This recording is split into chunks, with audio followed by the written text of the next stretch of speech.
Inicia la década de 1930 y el mundo se está reconfigurando. Nuevas expectativas hay para la economía y para la gente. Se avecina un fantasma, se avecina una gran guerra, la Segunda Guerra Mundial. Esto es Historia y algo más. Te damos la bienvenida. ¿Qué tal?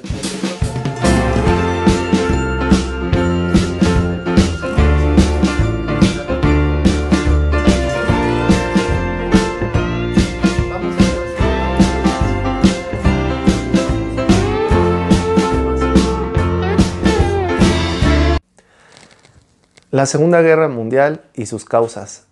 Para entender las causas de la Segunda Guerra Mundial hay que ubicar un proceso histórico llamado el periodo de entreguerras.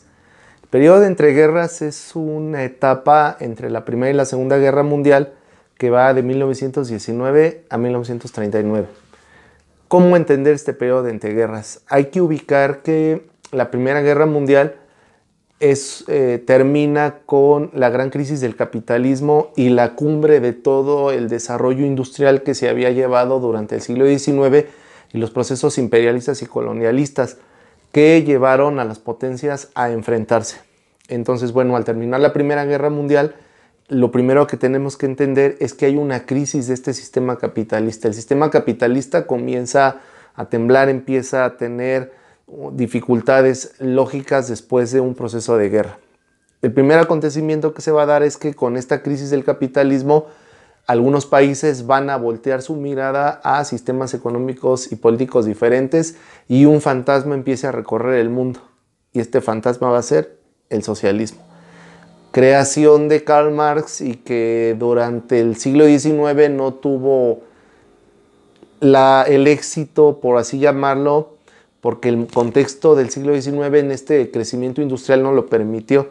Sin embargo, bueno, de alguna manera, pues este sistema regresa en un momento en el cual el capitalismo está en crisis. Lo va a adoptar o se va a ir desarrollando por primera vez en Rusia. De 1917 a 1922 va a ocurrir una gran revolución que es la Revolución Rusa. El primer acontecimiento de este periodo entre guerras y que es considerado una causa para el inicio de la Segunda Guerra Mundial es la Revolución Rusa de 1917, que va a llevar a crear al primer país socialista llamado la Unión Soviética o la Unión de Repúblicas Socialistas Soviéticas. Una revolución que llevó pues la ideología de personajes como Joseph Stalin, Lenin, Trotsky, y que van a llevar al derrocamiento del imperio del zar. No propiamente vamos a revisar en este video lo que es todo el proceso revolucionario, pero es muy importante mencionar que la revolución se da en este periodo en el cual hay una crisis del capitalismo. Esta crisis del capitalismo no solamente va a ser en Europa, va a haber una crisis muy importante en la parte de América, en Estados Unidos, que no se esperaba, puesto que al terminar la Primera Guerra Mundial, bueno, Estados Unidos había tenido un desarrollo económico muy amplio, pero este desarrollo económico se desborda para la década de los 20, específicamente en 1929 a toda la década hasta el 30, por un proceso de sobreproducción que va a tener el país, una burbuja económica imaginaria, inflacionaria, como se le llama, en el sentido de que el país empieza a producir mucho más de lo que puede vender y de lo que puede consumir. Entonces esta riqueza ficticia hace que haya mucha especulación en cuanto a la economía y en cuanto a la bolsa de valores, y en 1929, bueno, se va a dar algo que se llama la crisis del 29 o el crack del 29. Entonces, bueno, llevamos resumiendo lo que sería en este proceso de las entreguerras y de los antecedentes de la Segunda Guerra Mundial, la Revolución Rusa y la crisis del 29. La crisis va a llegar también a los países europeos que, para evitar esta propagación de los gobiernos socialistas o comunistas, como se llamaban en ese momento, surjan ideologías que se van a denominar como ideologías totalitarias o gobiernos totalitarios.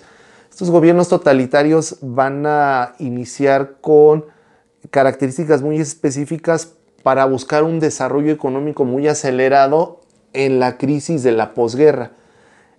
Las características que van a tener estos gobiernos totalitarios va a ser el partido de Estado, único partido, un solo partido político, el militarismo, es decir, militarizar todos los procesos sociales y políticos, el totalitarismo, es decir, controlar absolutamente todos los procesos económicos, todos los procesos sociales, el antisemitismo, que va a hacer exacerbar o pensar en las superioridades de raza o en las razas culpables de las condiciones económicas y generar un extremo nacionalismo en la gente. Estas ideologías totalitarias se van a dar específicamente en Alemania con el nazismo y la llegada al poder de Hitler en 1933, en Italia el fascismo con Benito Mussolini en 1922 y en la Unión Soviética ya después de la revolución, cuando llega al poder Stalin, cuando ya muere Lenin, bueno, Trotsky es asesinado en México y esta idea del socialismo ruso pues también se va a generar como una ideología totalitaria. Estos tres acontecimientos deben de ser considerados como fundamentales para entender el inicio de la Segunda Guerra Mundial. Los vamos a ver en concreto para que tomes tus notas y tengas tu apunte. Decimos, Segunda Guerra Mundial, antecedentes. Tenemos la Revolución Rusa de 1917 a 1922. Tenemos la crisis de 1929 en Estados Unidos y tenemos los gobiernos totalitarios en Europa. No olvides dejar tus dudas, tus comentarios, suscríbete. Esto es Historia y algo más. Hasta pronto.